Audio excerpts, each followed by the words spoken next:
अब आ जाते हैं अलंकार पर। देखो हमने तीन चीजें हैं इस इकाई में। सबसे पहला है काव्य प्रयोजन, दूसरा है सॉरी काव्य लक्षण, दूसरा है काव्य प्रयोजन, तीसरा है अलंकार। आइए अब अलंकार पर पढ़ते हैं।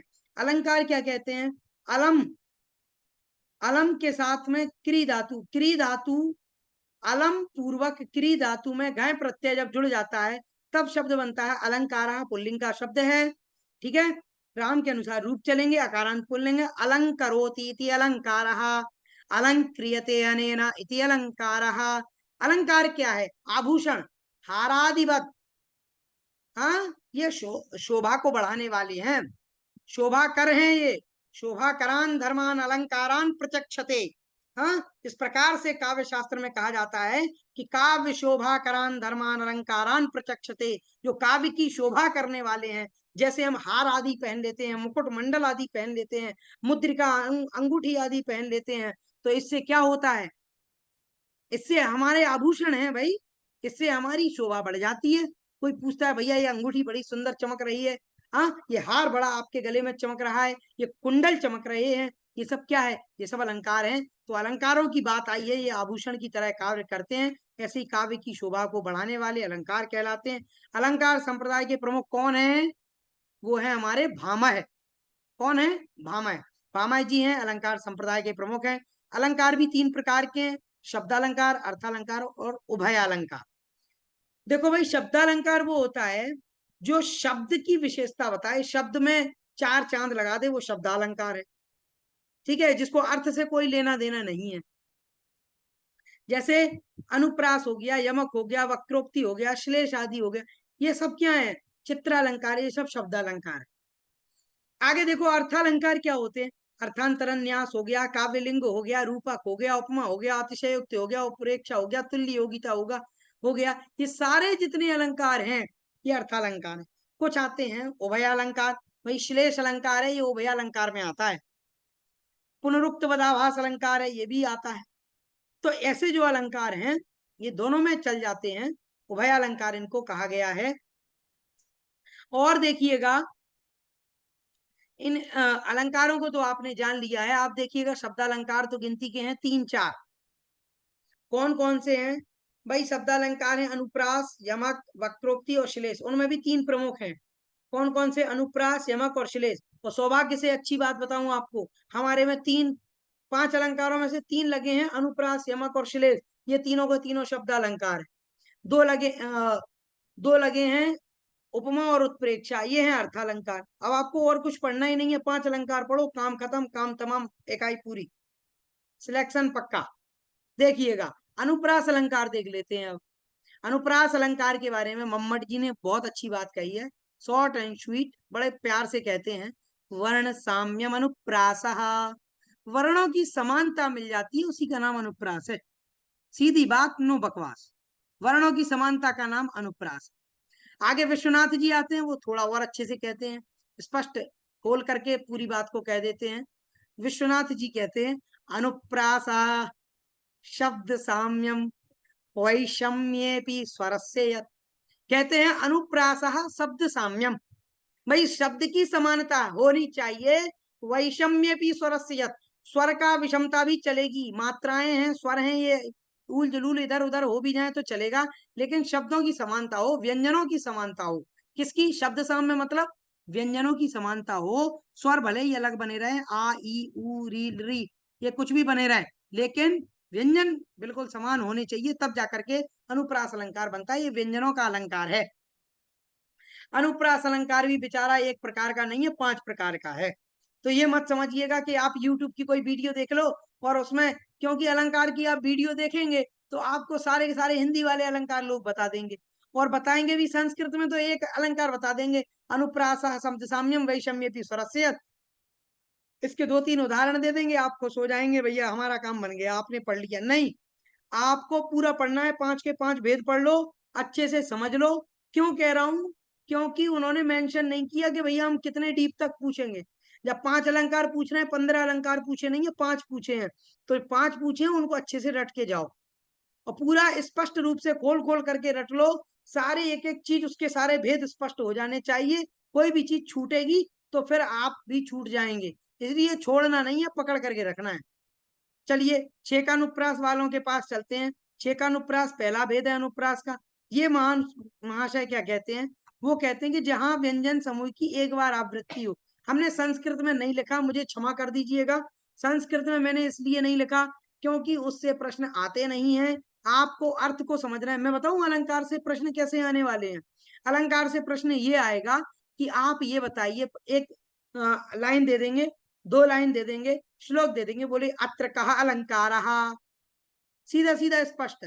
आपको 4 ऑप्शन दे देंगे, सब एक जैसे लगेंगे आपको, और पता चले कि अनुप्रास के उसमें कोई उदाहरण दे दें और लिख दें, आपको पता है अनुप्रास है, और उसमें भी दे दें छेकानुप्रासा, वृत्त्यनुप्रासा, श्रुत्यनुप्रासा, हाँ अंत्यानुप्रासा। अब क्या करेंगे भाई, इसलिए सारे वेद पढ़ के जाओ, नहीं तो बीच में फंसना नहीं है हमें।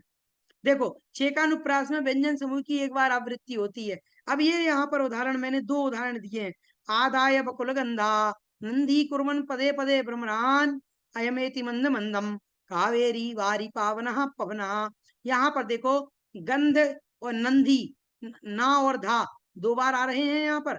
पदे पदे यहाँ पर भी एक बार आवृत्ति हो गई। यहाँ पर देखिए मंदम मंद मंदम, यहाँ पर भी आवृत्ति हो गई। और कावेरी वारी, यहाँ पर देखो वेरी वारी वेरी वारी, इन दोनों में देखिएगा आप आवृत्ति हो रही है। पावनः पवनः दोनों में आवृत्ति हो रही है। इसका मतलब ये है छेकानुप्रास।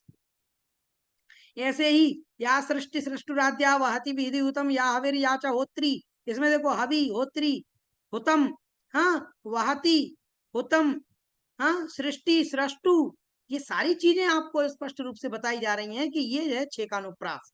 सो कोई आपसे पूछ ले कि या सृष्टि सृष्टुराद्या में कौन सा अलंकार है, सीधा तपाक से उत्तर देना है अनुप्रास, वो भी छेकानुप्रास। छेका कौन सा, छेका।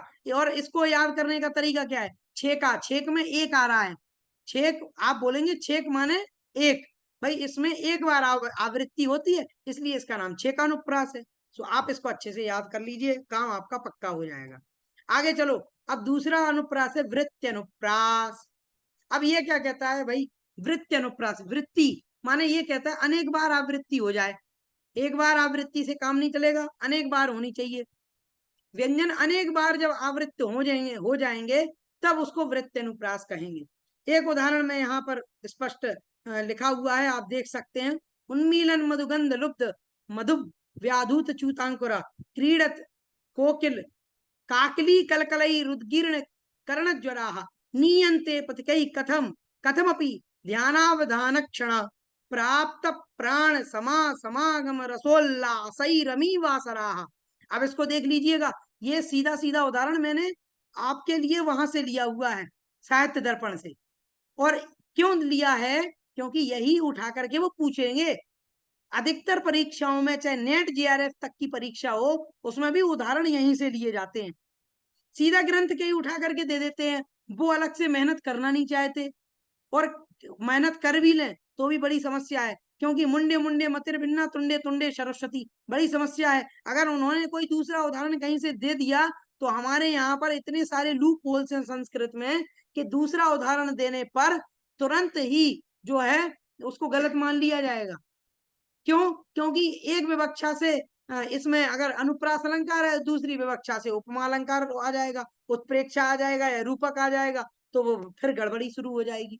इसीलिए वो कहते हैं भैया क्यों फालतू के चक्करों में फंसो, क्योंकि जो पेपर बनाते हैं उन पर भी केस होते हैं।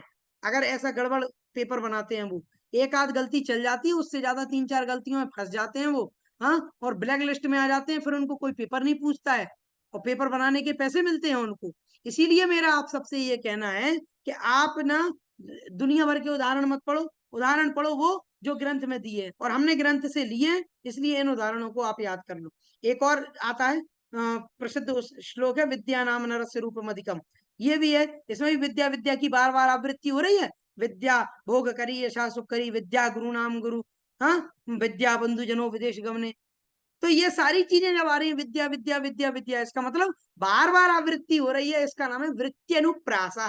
आवृत्ति जब बार बार हो तो उसको कहते हैं वृत्ति अनुप्रास। क्लियर हो गया। अब आगे चलते हैं। अब आता है श्रुत्यनुप्रासा। श्रुत्यनुप्रासा क्या है, ये सुनने में अनुप्रास लगता है, मतलब समान उच्चारण स्थान वाले जब व्यंजनों की आवृत्ति होती है तब उसको कहते हैं। यहाँ देखो, दृशादग्धम मनसिजम जीवयंती दृशैव्याः विरूपाक्षस्य जैनीस्ताः तुमो वामलोचनाः। अब यहाँ पर आप देखेंगे कि यहाँ पर इन्होंने जो प्रयोग किए हैं वो किस प्रकार के प्रयोग हैं, एक ही प्रकार के, एक ही उच्चारण स्थान वाले इन्होंने व्यंजनों की आवृत्ति करी है, इसलिए श्रुत्य अनुप्रास है। ये उदाहरण भी प्रसिद्ध है और सीधा उसी ग्रंथ से लिया है, साहित्य दर्पण से, इसको भी आप याद कर लें। आगे अंत्यानुप्रास कहता है पाद के अंत में यदि तुकांत पना आ जाए, जैसे इसमें देखो मंदम हसंता पुलकम वहंता, इसमें अंत में अनुप्रास है तो तुकांत पना होने पर अंत्यानुप्रास होता है। और समय इसलिए कम है इसलिए आपको सीधा कहता हूं लाटानुप्रास में होता है तात्पर्य भिन्न होते हुए भी शब्द और अर्थ की आवृत्ति करना। इसको कल हम स्पष्ट रूप से समझेंगे, आज समय हो चुका है, कल हम इसको लेंगे और सारे अलंकारों को पूरा करेंगे। तब तक के लिए नमस्कार और आप सभी का धन्यवाद। जो भी लोग आप लोग पढ़ रहे हैं चिंता मत करिएगा, आपको बहुत बहुत धन्यवाद और आप सभी का सिलेक्शन हो ऐसी हम कामना और भावना करते हैं। आप सभी को धन्यवाद जुड़े रहने के लिए, जो भी लोग आज